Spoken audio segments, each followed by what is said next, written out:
이런 일이 있었습니다. 바로 앞에 사도행전 3장 6절, 7절, 8절을 보면요, 베드로가 이르되 은과 금은 내게 없거니와 내가 있는 이것을 내게 주노니 나사렛 예수 그리스도의 이름으로 일어나 걸으라 하고 오른손을 잡아 일으키니 발과 발목이 곧 힘을 얻고 뛰어서서 걸으며 그들과 함께 성전으로 들어가면서 걷기도 하고 뛰기도 하며 하나님을 찬송하니.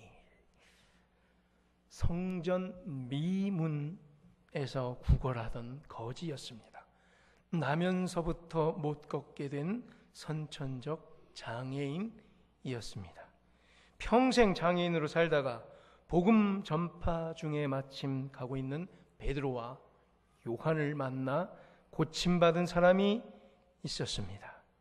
자, 이 사람을 먼저 기쁨으로 축복해 줘야겠죠.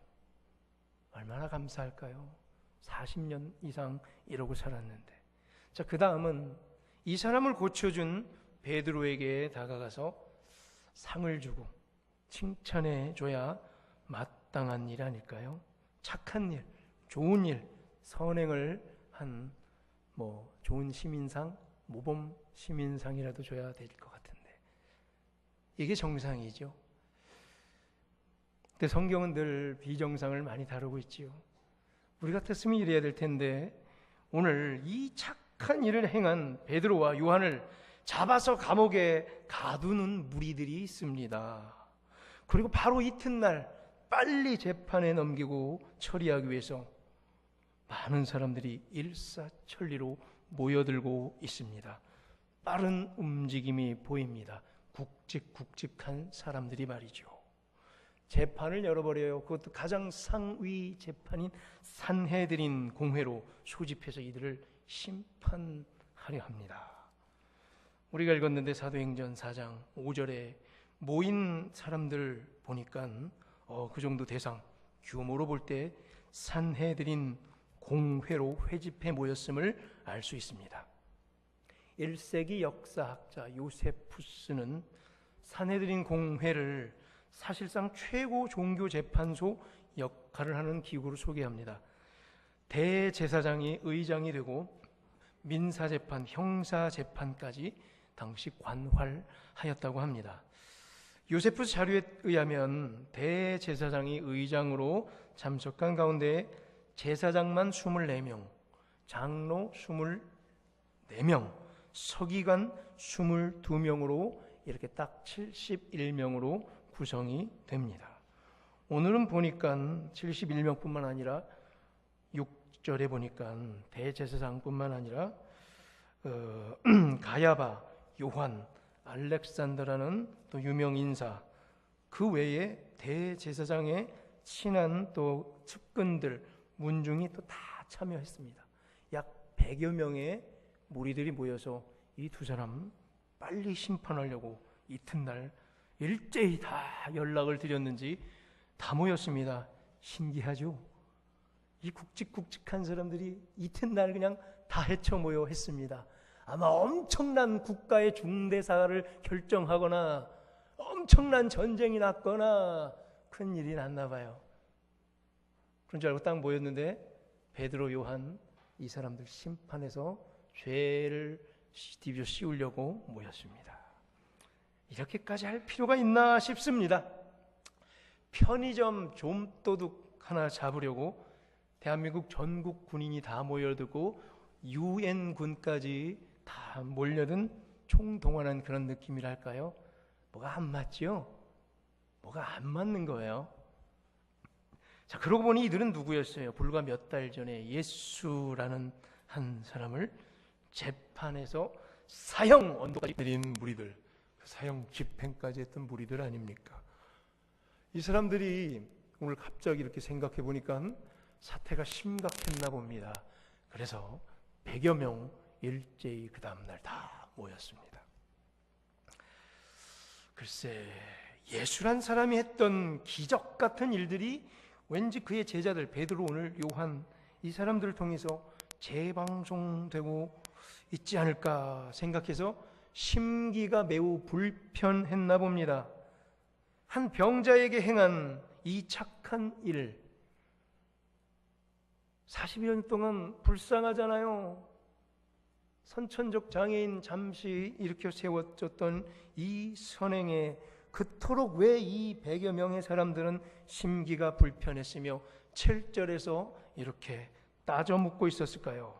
무슨 권세와 누구의 이름으로 이 일을 행하였느냐? 그래서 이 일이 과연 뭐예요? 이게 나쁜 일 했어요? 뭐 사기쳤어요? 뭐 방화했나요? 불질렀나요? 어디 뭐 엄청난 횡령을 했나요? 살인을 저질렀나요? 이 일 뭐였어요? 착한 일, 사람 구한 일. 이해가 되지 않는 장면이죠. 이 장면으로 여러분들 초대하며 다 함께 이 질문에 대답해 봅시다. 무슨 권세와 누구의 이름으로 이 일을 행하였는지. 자, 1절을 보겠습니다. 4장 1절. 베드로는 솔로몬 행각에 모인 많은 무리 앞에서 복음을 전파합니다. 설교하고 있습니다. 그 유명한 솔로몬 행각 설교를 3장에서 했죠. 그 전에 태어나면서부터 걷지 못했던 병자, 저 뒤에 보니까 40여 년 동안 살았다고 그래요. 이 장애인으로 살아온 이 사람을 일으켜 세운 후에 사람들이 놀랐죠. 깜짝 놀라서 많이 모이게 되었잖아요. 거기서 바울은 이때가 기회다 하고 복음을 전파하고 설교를 쫙 했습니다. 명설교가 이어지죠. 쭉 모세부터 사무엘, 아브라함을 넘나들며 베드로가 설교를 합니다. 너무나 멋진 장면, 통쾌한 장면이 3장에서 펼쳐졌습니다.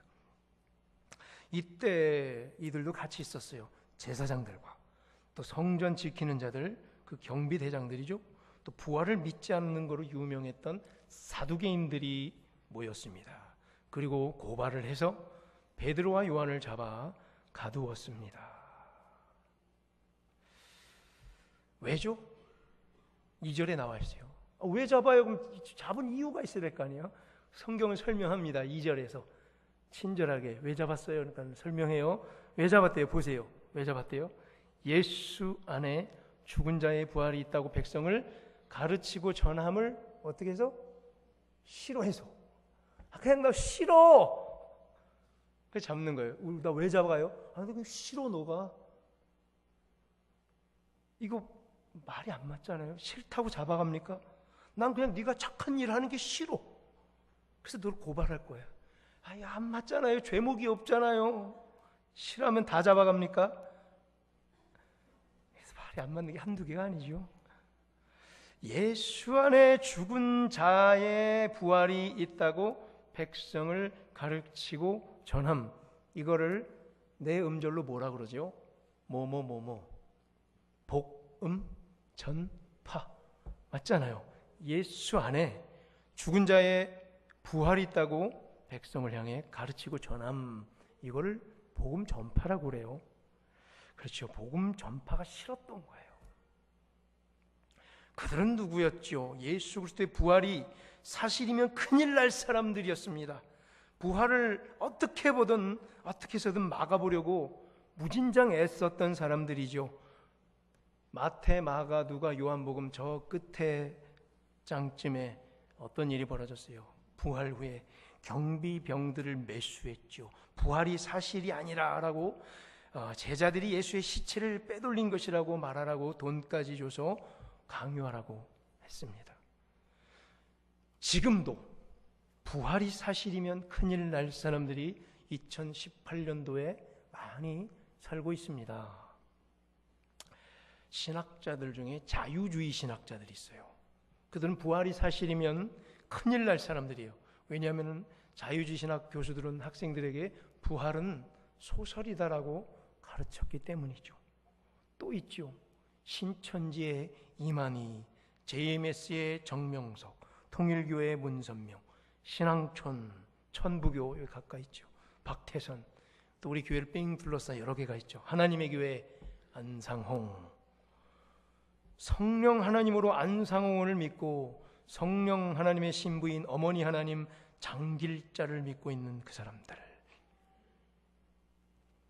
또 동성연애를 돈을 매겨가며 조장하고 있는 사람들, 또 인간이 원숭이에서 진화된 것이 아니면 큰일 날 그 사람들, 진화론자들, 모두 다 예수 그리스도의 부활이 사실이 아니면 사실이면 큰일 날 사람들이죠. 우리는 어떻죠? 예수님의 부활이 사실이면 할렐루야 할 사람들이죠. 오늘 본문에서도요, 많은 사람들 봐요. 이렇게 무척 열심히 했었죠. 열심히 애쓴 정도가 아니라고 그랬죠. 뉘앙스를 일부러 제가 그렇게 설명했습니다. 복음 전파를 방해해 보려고 그 이튿날 다 모여버리는 거예요. 100여 명이 복음 전파의 그 방해에 참여하려고 이렇게 부지런히 모이고 있는 거예요. 야, 복음 전파 방해하는 사람들은 이렇게 열정적으로 부지런히 모입니다.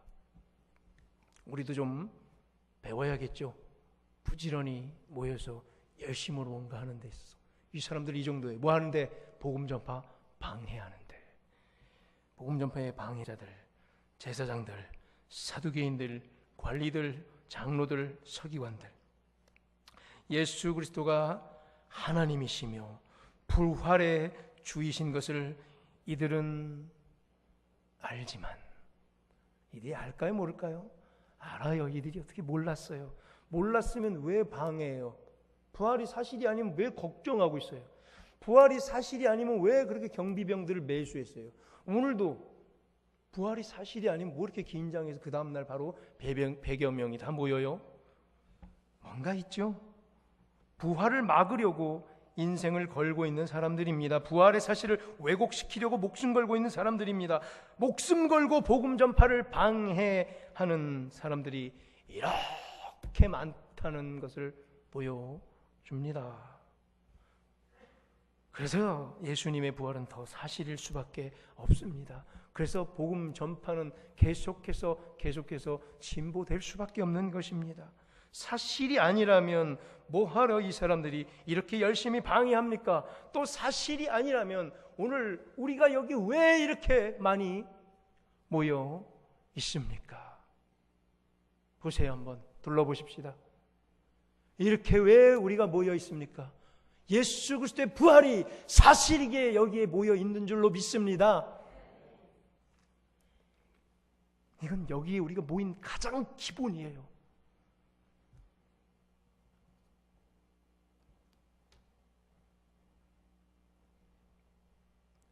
복음 전파를 방해하는 이 사람들, 아무리 복음 전파를 방해하려 해도 복음은 결국 진보하고 있습니다. 사도행전 2장에 또 베드로가 했던 유명한 설교가 있죠. 오순절날 했던 오순절 설교. 그날 이후에 신도수가 기존 신도보다 몇 명 더 늘었다고 그랬죠. 3,000명이나 더 늘어났다고 합니다. 그 전에 12제자들 약 120문도가 있었는데 3,000명이 늘었어요. 그럼 약 그 정도 더 늘었어요. 그렇죠? 그리고 오늘 본문 4절을 보니까 베드로의 솔로몬 행각의 또 설교를 듣고 믿는 자가 많으니 남자만 세봤더니 그 수가 약 5천이나 되었다고 기록합니다. 정확히 모르셨나 봐요. 약 5천이나 됐다. 남자만. 대강 그 정도의 무리가 모여 있는 거예요. 복음 전파는 그 누구도 막을 수 없음을 고백합니다. 4절이라는 이 한 구절이 약 5천이나 되더라. 복음이 진보하고 있는 이 숫자적 증거를 왜 하필 이 4절에 이렇게 끼집어 넣었을까요? 3절과 5절, 6절은 어떤 절이에요? 3절 복음 전파자들이 잡아 가두려고 복음을 방해하는 흐름 속에 5절과 6절 그 복음을 방해하려고 재판을 열고 있는 그 장면에 4절이 끼집어 들어가서요 5,000명이나 됐대더라라고 꼭 복음 전파의 방향성을 말해줍니다. 그 누구도 복음 전파 막을 수 없습니다. 잡혀가고 재판대에 끌려가도 복음은 전파되고 있는 것이죠. 그래서 더 극적인 것입니다. 사탄은 반드시 실패합니다. 이길 수 없습니다. 그렇게 정해 놓으셨습니다. 우리 요한계시록을 수요일마다 아주 깊게 묵상을 하고 있죠. 끝났어요, 사탄은. 우리 주 예수 그리스도께서 이미 최후 승리를 이루신 줄로 믿습니다. 우리도, 이 교회들도 반드시 최후 승리할 줄로 믿습니다. 지금 보이지 않고 미래가 두렵지만 이 믿음 지키고 복음 전파의 현장 앞에 바로 서신다면 반드시 우리 모두 다 승리할 줄로 믿습니다.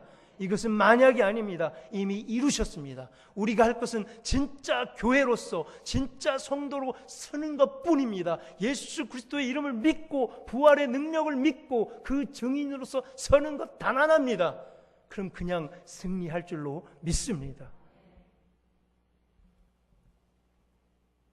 복음 전파 방해자들 베드로와 요한을 한 가운데 딱 세우고 신문하여 묻습니다. 취조를 합니다. 상 주고 칭찬해 주어야 마땅하매 7절입니다. 무슨 권세로 누구의 이름으로 이 일을 행하였느냐. 앞서 말했듯이 이 일은 착한 일이었는데 말이죠. 칭찬해 주려고 그러나? 이 일을 무슨 이름으로 했어요? 누구의 이름으로 했어요? 상 주려고요? 느낌은 이렇잖아요. 10절에서 베드로가 대답합니다. 나사렛 예수 그리스도의 권세와 예수 그리스도의 이름으로 이 일을 행하였다. 그러면서 베드로도 막 궁금해합니다. 왜 이걸 왜 물어봐? 착한 일 했는데. 거기에 베드로가 오히려 궁금해하면서 질문에 대한 답을 베드로가 하고 있지만 거꾸로 그들에게 수사학적으로 베드로는 날카로운 질문을 그들에게 던집니다. 어찌하여 40년간 고생했던 병자를 건강하게 만들어준 이 착한 일을 방해하려고 따져 묻습니까?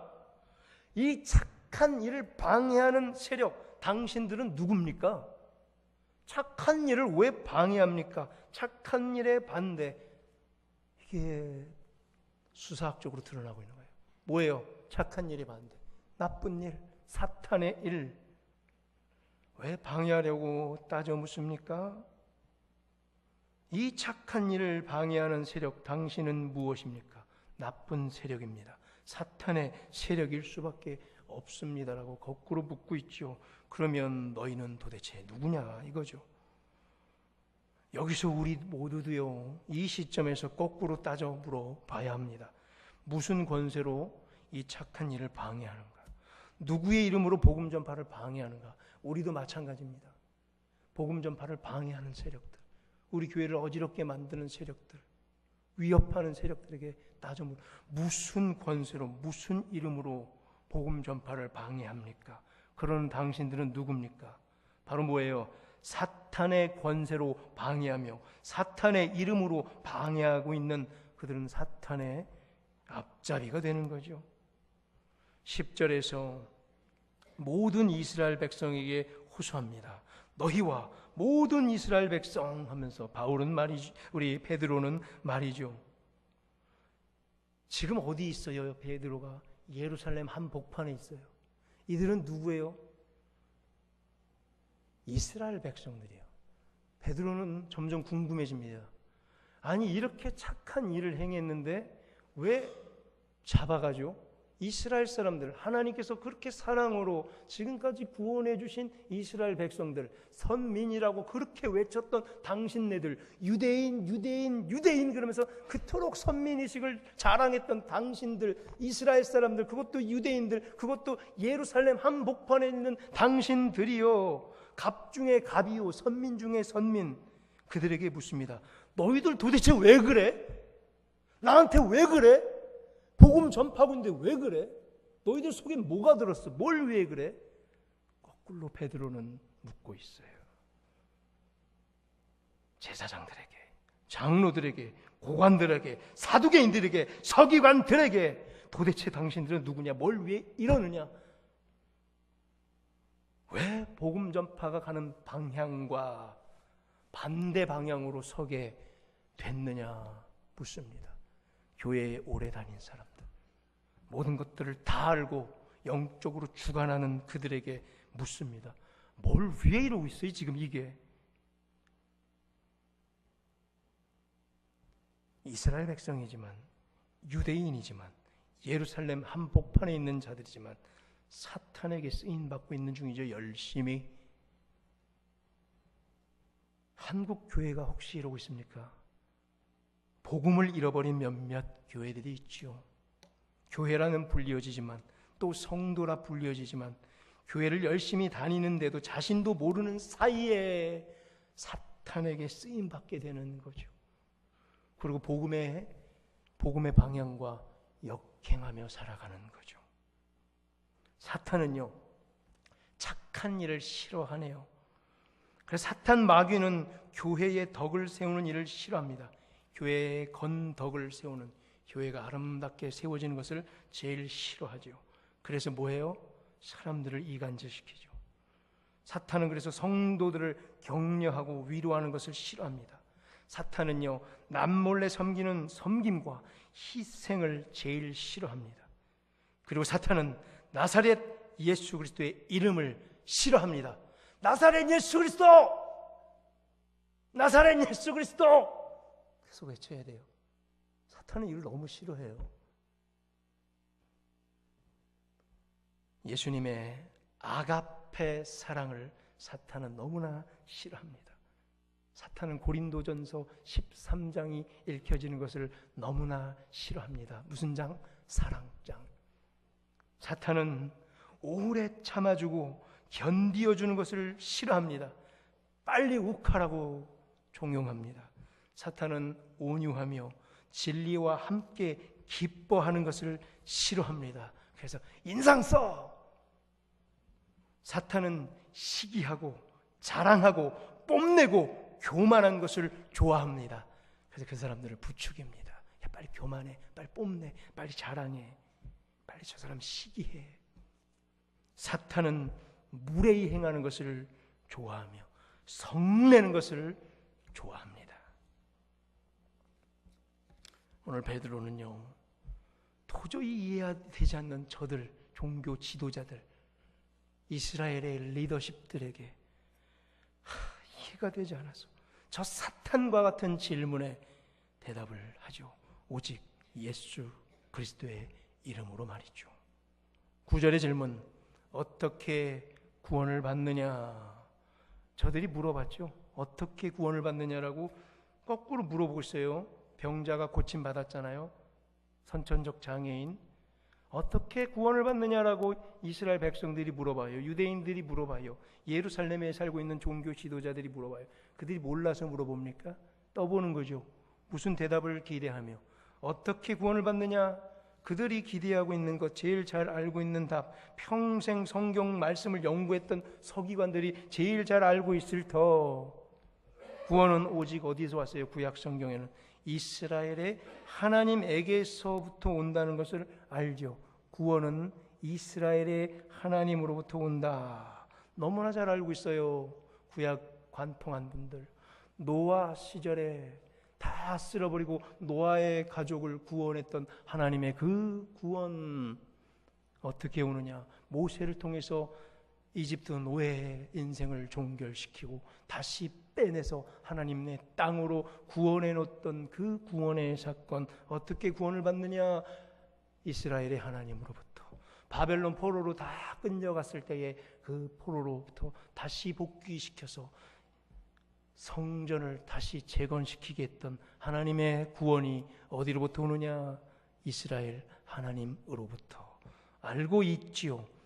그래서 저들은 묻습니다. 무슨 권세로, 누구의 이름으로 어떻게 구원을 받느냐? 무슨 권세, 무슨 무슨 권세로? 이스라엘 하나님의 권세로. 누구의 이름으로? 후 물어봅니다. 후. 이스라엘 하나님의 이름으로. 어떻게 구원을 받느냐? 하우 물어봅니다. 이스라엘 하나님의 권능으로부터. 잘 알고 있으면서 오늘 또 다시 물어봅니다. 무슨, 누구, 어떻게? 이 질문을 그들은 그토록 불편해하고 두려워하면서 다시 물어봅니다. 그토록 잘 알면서 말이죠. 뭘 기대하고 물어봅니까? 그리고 그 답도 이미 기대하고 있죠. 예수라는 그 이름을 기대하면서 물어봅니다. 이미 이 사람들도 다 알고 있어요. 이 질문에 대한 바로 그 답, 바로 뭐죠? 우리가 다 같이 외쳐봅시다. 그 답이 뭐예요? 나사렛 예수 그리스도!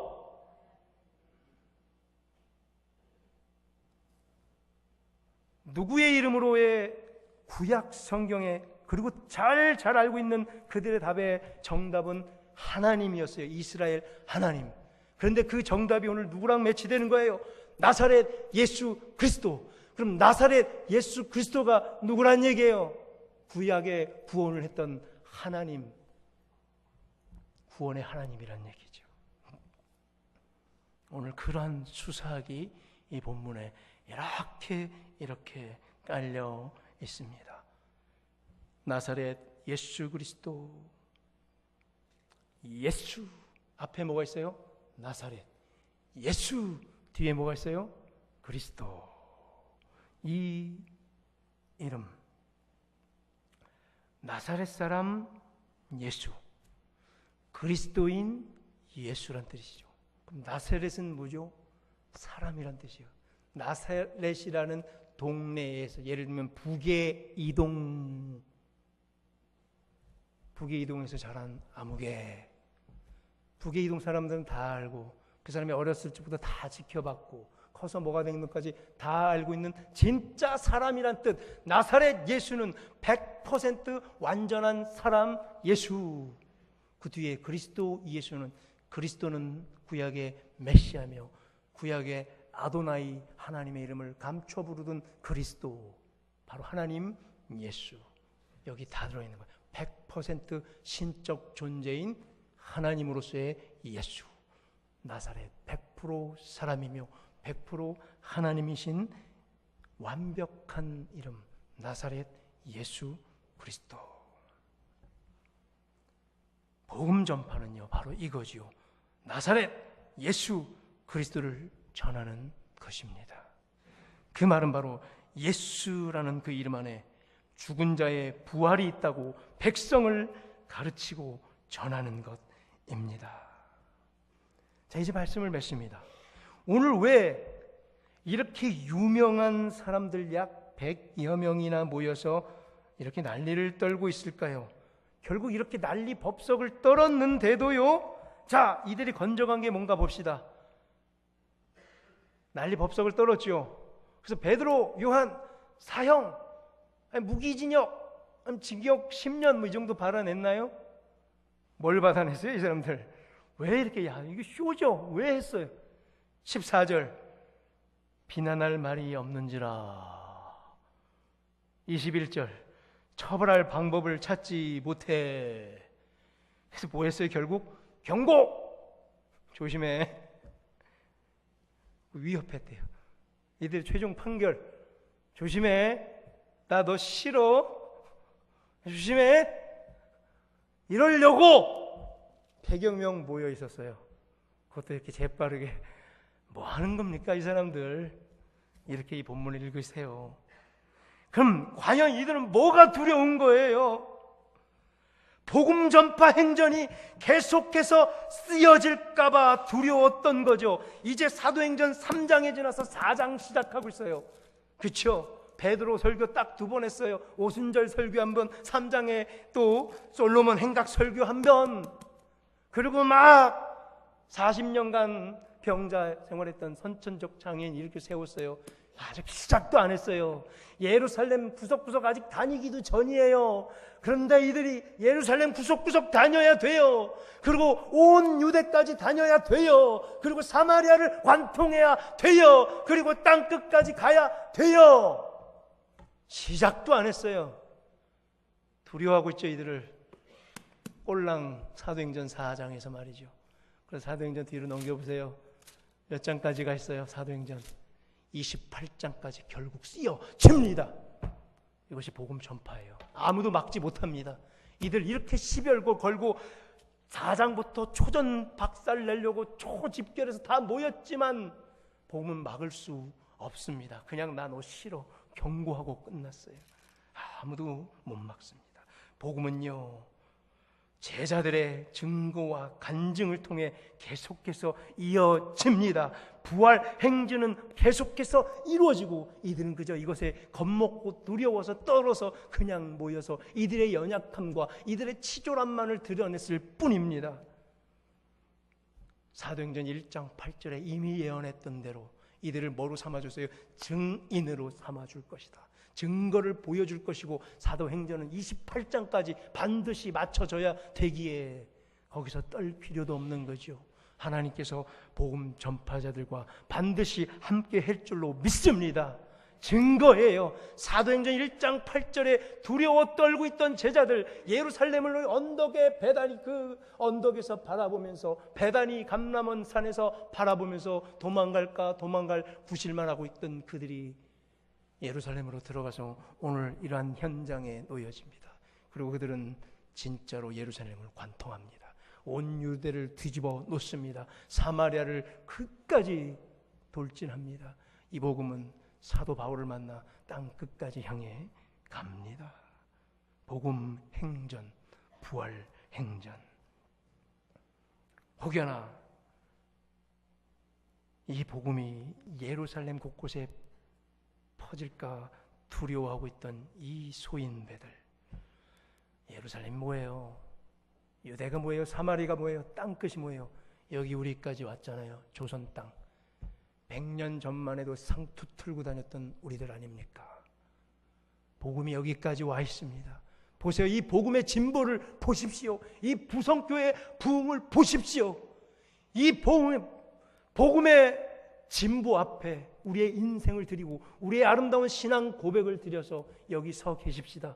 부흥의 원년 부성교회 이제 출발합니다. 어떻게 될 것 같습니까? 복음 여기서 끝나지 않을 것입니다. 한 명을 통해 복음 전파의 행전은 계속될 줄로 믿습니다. 두려워하지 맙시다. 이 사람들처럼 부활이 진짜이면 큰일 날까봐, 그 가르침이 퍼질까봐 두려워해서 어떻게든 부활을 막아보려 했던 이 수많은 사람들, 부활이 사실이면 안 되는데, 예수님이 하나님이면 안 되는데 아무리 막아보려 해도 결국 더 퍼지는 게 복음이며, 혹시 그런데 가슴 아픈 것은 우리 주변에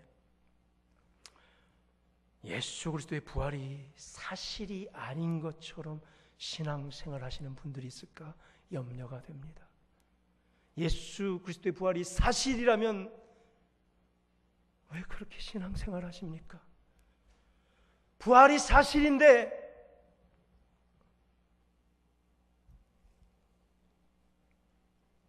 왜 이거밖에 안 되는지, 믿음을 버리고 돌아선 우리의 가족들, 믿지 않는 자매와 형제들을 바라볼 때 여기 계신 여러분들 마음이 메어집니다. 부활이 사실인데, 부활이 사실이 아닌 것처럼 미지근한 신앙을 하고 있는 믿음의 연약한 자들, 믿음의 연약한 우리 가족들을 바라볼 때 가슴이 메어집니다. 그들에게 이렇게 전합시다. 다른 이름으로는 구원을 받을 수 없습니다. 오직 부활의 주, 살아계신 나사렛 예수 그리스도의 이름으로 구원 받읍시다. 아멘.